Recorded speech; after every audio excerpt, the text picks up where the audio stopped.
Hola a todos, bienvenidos a otra sesión más de nuestro curso sobre la filosofía de Kant aquí en el Pensamiento en Llamas. Y bueno, pues en esta ocasión vamos a inaugurar la parte de nuestro curso correspondiente a hablar y analizar de la crítica de la razón práctica y bueno, pues ya con ello vamos a comenzar a adentrarnos en la famosa ética kantiana.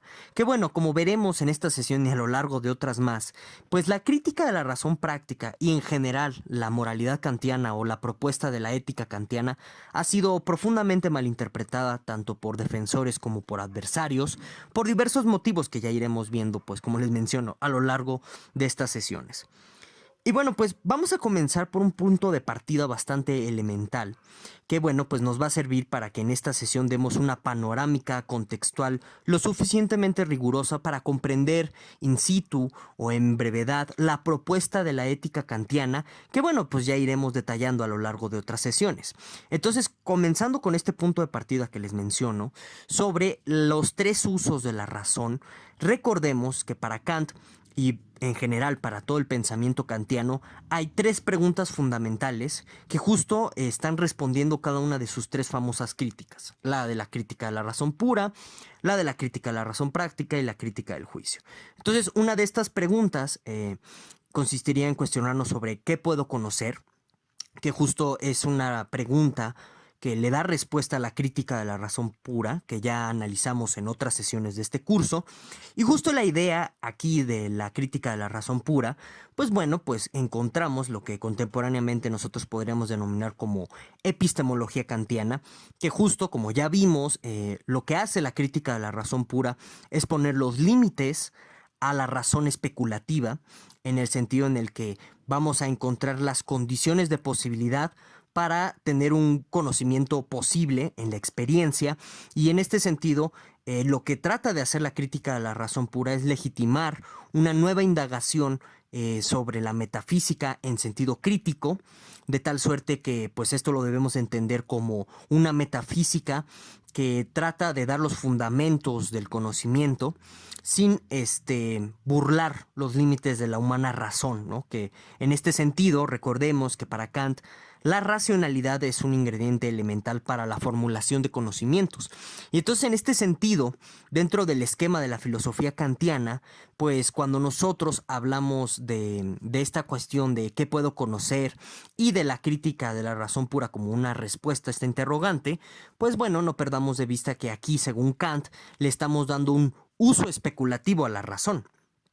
Pero bueno, si nosotros encaminamos a la razón o usamos a la razón para cuestionarnos sobre las reglas morales que nosotros debemos de seguir cotidianamente para actuar moralmente bien o actuar moralmente correcto, ¿sí? Para que nuestro actuar sea un moral correcto, todo esto entre comillas, no perdamos de vista que bueno, pues estas comillas que le ponemos a actuar moralmente correcto y actuar bien, pues va a ser algo que debemos de problematizar en otras sesiones, ¿de acuerdo?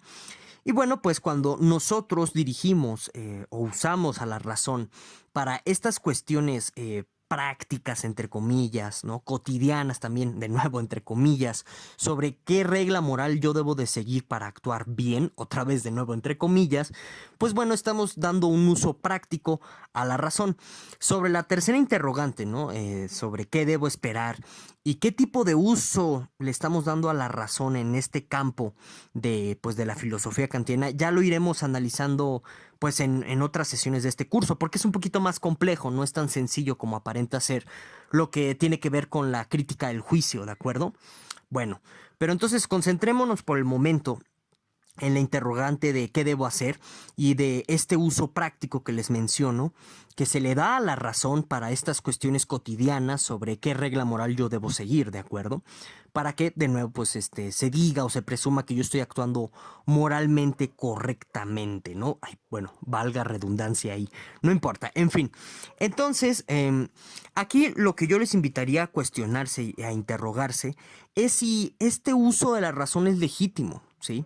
¿Por qué? Bueno, porque de pronto, pues uno podría pensar que solamente existe una razón y que solamente existe un solo modo de usarla, por lo que de pronto esta división de usos de la razón, híjole, lo que puede ocasionar a nivel conceptual dentro de la filosofía kantiana es el problema de, bueno, ok, yo te puedo aceptar que existen tres usos diferentes de la razón, pero de nuevo, cómo nosotros de pronto nos regresamos a la crítica a la razón pura y decimos que los fundamentos del criticismo kantiano están ahí.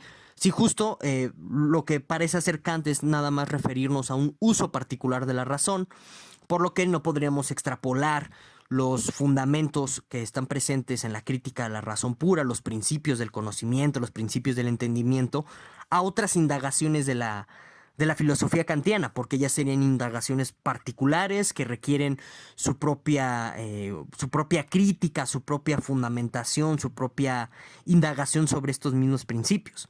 Entonces, yo quiero que ese problema lo tengan en mente porque justo, pues bueno, esto va a ser un punto de ataque de detractores de Kant, entre ellos Nietzsche, ya lo iremos viendo en su debido momento, cuando Nietzsche, más allá de las descalificaciones de que pues, a Kant le decía el chino, hay toda una historia de por qué le está diciendo chino en diferentes textos, más allá de esas descalificaciones, pues a veces tan usuales en Nietzsche, bueno, hay una crítica nietzscheana que parece más profunda, en torno a que, ¿sabes qué? Pues en realidad no está siendo Kant objetivo ni imparcial en esto que podríamos denominar como la ética kantiana. En realidad es un modo muy particular de Kant de tratar de imponer su propia visión de la ética y de presumirnos, por así decirlo, de mira, yo obedezco la moral, yo obedezco la legislación, yo obedezco la ley, por ende esto debe ser universalizable, ¿no?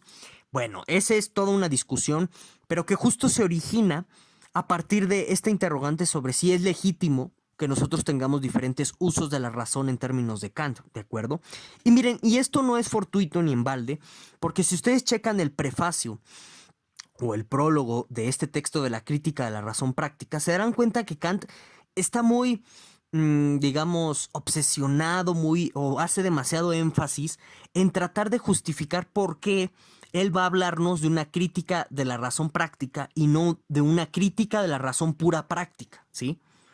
Porque, de nuevo, esta distinción, híjole, trae esos problemas a nivel de conceptualización doctrinal, ¿no? Porque, de nuevo, tú podrías pensar que si existen estos tres usos diferentes de la razón, bueno, pues los principios o lo que se dice en una crítica en particular no va a aplicar a otra crítica.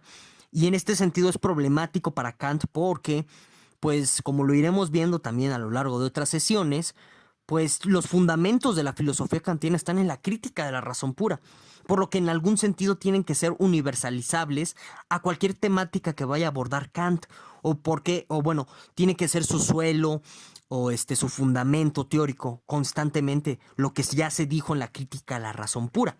Entonces, esta interrogante, como les digo, ténganla en mente, ténganla en sus cabezas, porque sí genera mucho ruido al final del día a nivel de comentarios. Ahora bien, si ustedes son atentos y son perspicuos, bueno, ustedes pueden decir de pronto, ¿sabes qué? Si vamos a hablar de la moralidad kantiana o de la ética kantiana, bueno, ¿por qué no primero entonces nos vamos a revisar la fundamentación de la metafísica de las costumbres y ya después hablamos de la crítica a la razón práctica? Y bueno, como ustedes pueden ver en sus pantallas, quien me diga esto, pues tendría completa razón, ¿no? O sea, nada más por simple cronología, pues primero tocaría hablar de la fundamentación de la metafísica de las costumbres, un texto publicado en 1785, ya después de la crítica a la razón práctica, que es de 1788, y por último tocaría hablar de la metafísica de las costumbres. Ojo, no es la fundamentación de las metafísicas de las costumbres, es otro texto que compone esta trilogía conceptual, doctrinaria, de lo que nosotros denominamos como la ética kantiana. Este último texto, el de la metafísica de las costumbres, incluso ahí va a introducir la cuestión de la filosofía del derecho de Kant, y es un texto que se publica en 1797.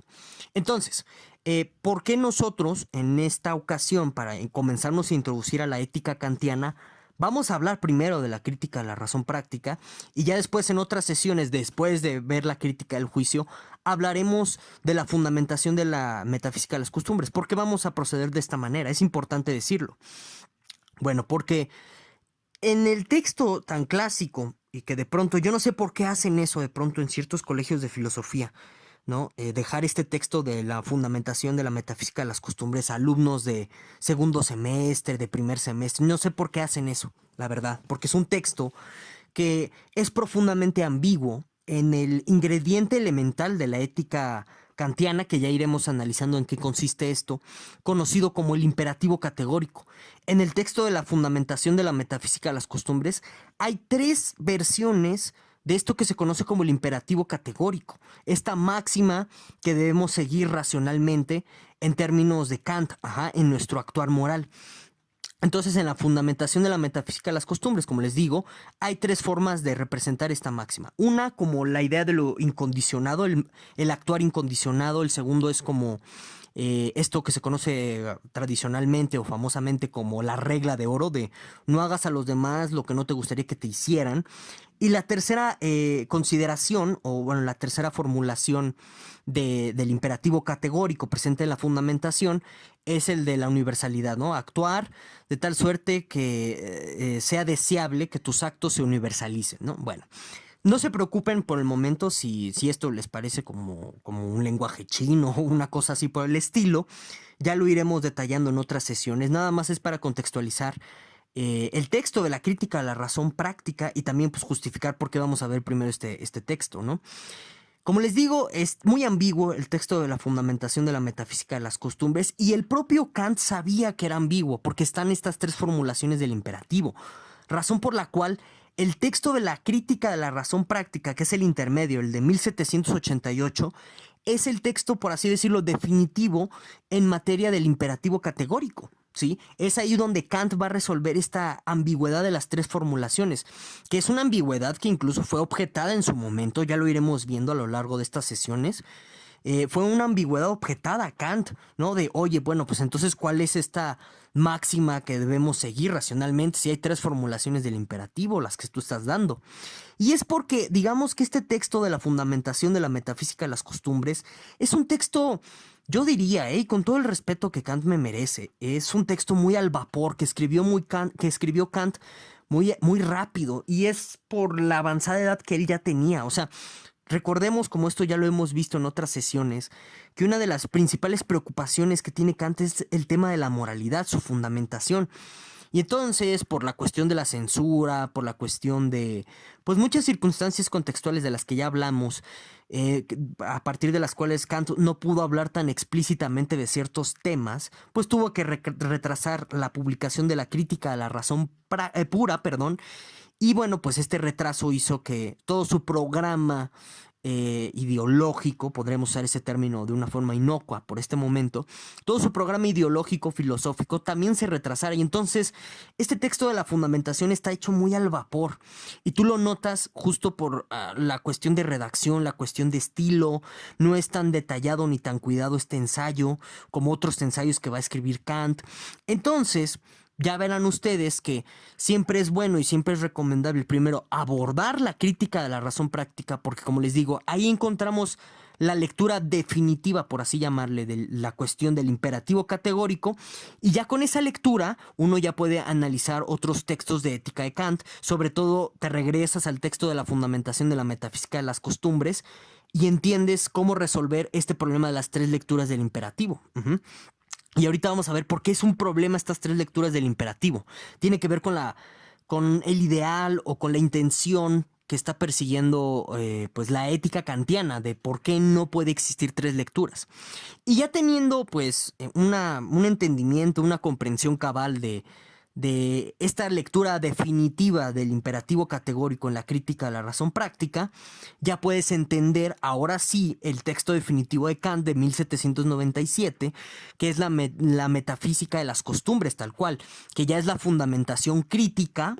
Es una metafísica crítica, ya explicamos en qué sentido debemos entender esto, de la moralidad o la ética y el derecho, ¿de acuerdo? Entonces, esa es la razón por la que tenemos que abordar primero siempre la crítica de la razón práctica para comprender otros textos otros textos de ética e incluso de política, ya lo iremos viendo. Bueno, ahora yo les mencionaba que no es posible o no es admisible o no es bueno para el proyecto de la ética kantiana el que exista la posibilidad de que haya tres lecturas diferentes del imperativo categórico. ¿Por qué esto no es bueno? Bueno, tiene que ver con una cuestión contextual. Miren, si nosotros nos vamos de nuevo a la historia de la filosofía, a la historia de la modernidad, existe un conflicto entre algo que en términos del propio Kant, ya lo iremos viendo, hay un conflicto en esto que podemos denominar nosotros como las éticas empíricas fundadas en el sentimiento moral. Ahorita checamos qué es esto. Este conflicto propiamente se da a partir de las dos grandes teorías contractualistas de la modernidad, que bueno, quizá algunos de los que estén viendo o escuchando este video pues ya sepan de cuáles estoy hablando. La primera sería la teoría contractualista de Hobbes, que bueno, lo que hace Hobbes es postular el famoso homini lupus, o sea, que el hombre es el lobo para el hombre, o el hombre es el lobo del hombre, a partir de la cual se ve al hombre, o bueno, al ser humano, como un ser hostil, profundamente egoísta, que siempre está buscando satisfacer sus propios intereses por encima de los intereses de los demás, y que justo la única manera de salir de este infierno, que para Hobbes es el famoso estado de naturaleza, es que pues, los seres humanos lleguen a un contrato social en el que se designe un soberano y que pues por voluntad de este mismo consenso capturado por el contrato social, pues se le dé el poder absoluto al soberano de castigar y perseguir todas aquellas conductas que afecten los intereses de los demás. Y entonces, en términos del contractualismo hobbesiano, pues es una cuestión de elegir el mal menor. ¿Es malo vivir en una dictadura de un soberano así? Pues sí, pero según Hobbes, esto es mejor que vivir en la tiranía de todos. Entonces mejor aguanta un tirano en vez de aguantar infinidad de tiranos, ¿no? En el estado de naturaleza. Y claramente esto tiene muchas implicaciones para el ámbito de la consideración ética o moral, porque para Hobbes la moralidad es instrumental, es decir, esto de ser bueno con tu prójimo, ser amable, trata bien a tus vecinos, nada más se entiende en términos de herramienta para vivir en tranquilidad con los demás y evitar el estallido del estado de naturaleza. Esa es la función de la moralidad dentro pues, del contractualismo hobbesiano, y como ustedes pueden percatarse, esto va a ir marcando la dimensión de una ética o de una moralidad puramente superficial, puramente interesada, puramente egoísta, ¿de acuerdo? Y esto es algo que encontramos constantemente en los teóricos, en los filósofos, pues más importantes del siglo XVIII y XVII, ¿no? Recordemos que, por ejemplo, para Adam Smith está esta cuestión de la mano invisible, que es lo mismo, ¿no? De que, bueno, ¿sabes qué? A partir de satisfacer tu propio interés terminas ayudando al interés colectivo, lo cual es absurdo. Vean los desastres del liberalismo económico, pero bueno, eso es otro tema, lo podemos debatir después. Y entonces, como les digo, es una constante muy marcada, que yo ya he hablado de ella en muchos sábados filosóficos, sobre cómo a partir de una consideración del homini lupus, o sea, del hombre como lo peor, del ser humano como algo nefasto, que tiene que ser controlado por un aparato estatal, bueno, pues aparte de un ejercicio de deshumanización que se da ahí, lo que obtienes pues es una moralidad superflua que es profundamente egoísta. Y como ya veremos a lo largo de estas sesiones, cuando hablemos de la crítica a la razón práctica, no podemos hablar en sentido estricto de moralidad porque es una moralidad condicionada, es una moralidad que funciona en virtud de qué tanto me interesa que este sujeto o esta persona con la que yo estoy siendo moral me corresponde igual, ¿de acuerdo? Si, por ejemplo, un vagabundo, supongamos, pues no me puede proporcionar ningún favor social, ningún beneficio social, bueno, pues entonces no tengo por qué ser moral con él, ¿no? Entonces lo maltrato. Ese tipo de cosas no se justifican en sentido estricto, sino que se permiten dentro de una perspectiva de una moralidad instrumental, de una moralidad egoísta, ¿de acuerdo? Ahora, eso entra en conflicto con la moralidad que deviene o que se deriva del contractualismo rusiano, ¿sí? Que bueno, recordemos que este contractualismo rusiano pues versa en la idea de que el ser humano es bueno por naturaleza y bueno, y justo cuando entra en sociedad a partir de ciertos contractualismos es cuando comienza a corromperse, ¿de acuerdo? Y bueno, aquí lo importante de este contractualismo es que no surge una moralidad interesada o egoísta como la que sí surgiría a partir de un contractualismo hobbesiano. Lo que surgiría es una moralidad innata, por así decirlo, es una moralidad de inclinaciones naturales y no por nada. Kant decía que Rousseau era el Newton de las ciencias morales, es decir, un genio en temas de ética, porque pues a partir del contractualismo de Rousseau encontramos la preponderancia de que el ser humano tiene un sentimiento moral bueno constantemente por su prójimo, que justo va a ser la sociedad la que va a corromper esos sentimientos morales. Entonces, en la medida en que una sociedad deje de intervenir con estas relaciones naturales, entre comillas, es que una sociedad es mejor también, entre comillas, ¿no? Entonces, si ustedes se dan cuenta, es otro espíritu del liberalismo lo que surge a partir del contractualismo rusiano, pero esta moralidad que considera pues a lo moral como algo innato en el ser humano, no como algo instrumental, sino como algo que se da en virtud de su propio ejercicio natural, de sus propias facultades naturales del ser humano, bueno, pues choca en conflicto directo con esta moral instrumental, con esta moralidad egoísta de pronto se deriva o que deviene del contractualismo hobbesiano. Y este es el conflicto, en pocas palabras, que se puede ver a nivel de moralidad, a nivel de ética, en la modernidad, ¿sí? Este es el conflicto sobre cuál va a ser entonces al final del día la naturaleza de la moralidad. ¿Es la moralidad un instrumento que satisface nuestros intereses más egoístas? O bien, todo lo contrario, existe en el ser humano una moralidad natural bueno, a partir de la cual devienen sentimientos de bondad, de compasión puros, natos, pero que justo son corrompidos por la sociedad.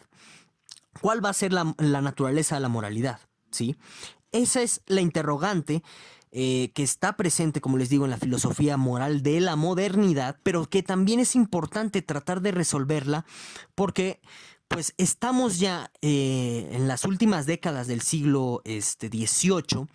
Y como ustedes saben, pues son estas dos últimas décadas las de las revoluciones más importantes, las revoluciones burguesas que van a dar origen a los estados-naciones, ¿no? La revolución de Estados Unidos, la revolución pues, de los franceses.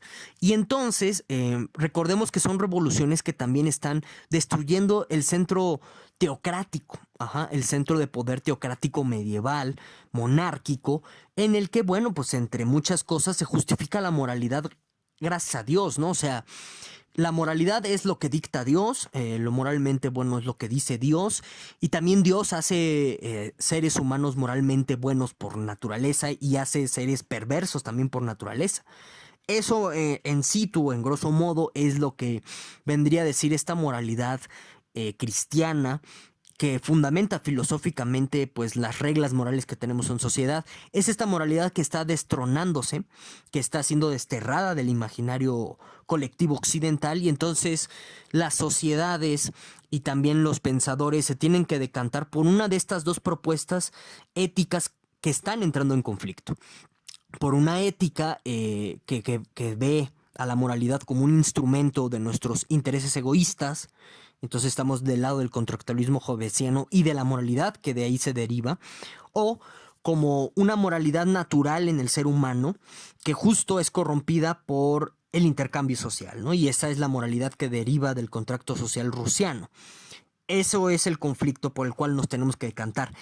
Y Kant, como el gran sintetizador que es, no se va a decantar por un lado o por el otro, sino que va a unir la contradicción, que va a unir el conflicto y la va a superar a través de una tesis sintética. Entonces, esto tiene que ver, como yo creo que algunos ya empiezan a sospechar, con el famoso postulado de la insociable sociabilidad del ser humano que está presente en el ensayo que es Ilustración, muchas otras cosas que nos irán sirviendo para otras sesiones, ¿de acuerdo? Pero justo lo que hace Kant, y esto lo podemos observar ya en el prefacio de la Crítica a la Razón Práctica, es notar que justo estas éticas están entrando en conflicto, ¿sí? Porque son éticas empíricas fundadas en un sentimiento moral. ¿Por qué son éticas empíricas? Bueno, porque digamos que cada persona, ¿sí? Incluido tú, yo, todos los que estén escuchando este video, nos formamos en algún sentido nuestra propia ética Y digo en algún sentido porque por supuesto que deriva de ya del canon establecido social.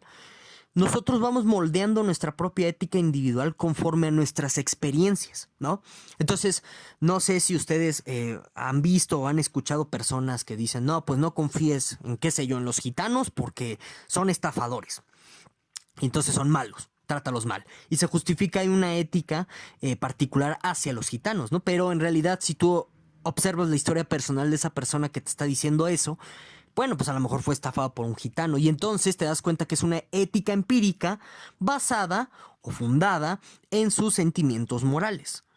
Y eso es un gran problema, si ustedes se pueden percatar. Porque si cada quien da su ética a partir de sus vivencias, de su experiencia, y las funda en sus propios sentimientos morales, bueno, pues simplemente tendríamos un caos a nivel de trato ético.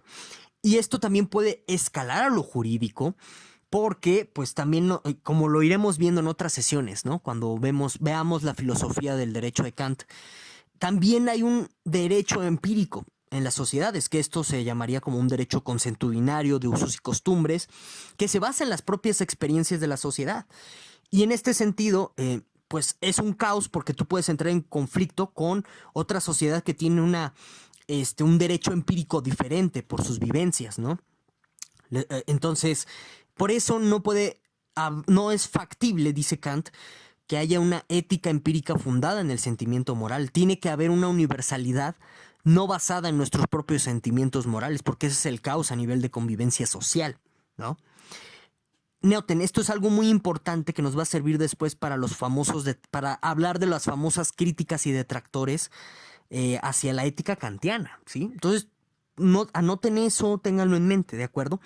Y bueno, justo la propuesta de Kant va en el sentido de superar estos instintos, o bueno, esta inclinación natural que tenemos los seres humanos por fundar una ética a partir de nuestras propias experiencias personales y en consecuencia a partir de nuestros sentimientos morales. Lo que quiere Kant es una ética formal, fundada en la razón, que armonice, y esto es algo muy importante, que armonice la racionalidad con la voluntad. Y es aquí algo muy, muy curioso, muy interesante que vamos a tratar en otras sesiones sobre el tema de la voluntad en Kant.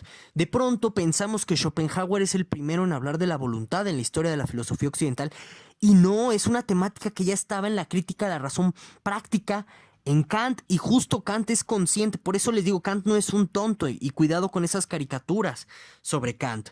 Kant no es un tonto, perdón, en el sentido en el que sea un inconsciente y proponga una ética demasiado idealista, una ética demasiado inflada, ¿no? Porque está pensando constantemente también en nuestras inclinaciones de la voluntad.